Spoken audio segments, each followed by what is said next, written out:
Aid could decide the worst track as well here. If not, we have a tie with Dollar and Ola Moore and Stutter Rap. Worst is Dollar, so Aid he's totally changed everything here. So worst is Dollar with Ola Moore, and favourite was Kylie Minogue with I Should Be So Lucky. So thanks, Aid. Thanks everyone for voting. And that's it once again. But yes, thank you everyone for coming. Especially thank you to my special guests, to Gabby and to Roz, TV Superstars Finest. Hopefully you will join us in the coming weeks in the chat. Don't be strangers, always come back. And we would love to have you back on when it's more your era and not when you're minus figures. Really.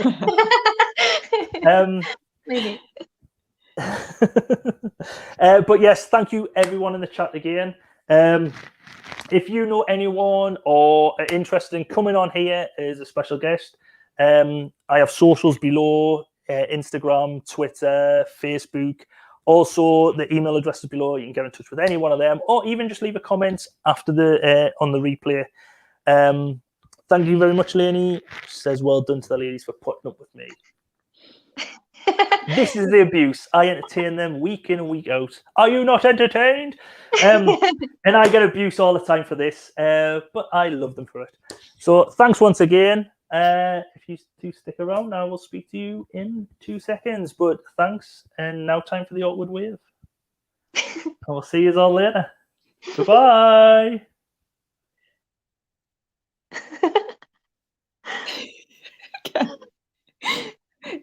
So it's come. Don't know. Right. So we're not. Are we still live? I don't know, but my phone is about to die. So. Oh no. I'm back. Sorry, I pressed the wrong button. Bye all. Bye.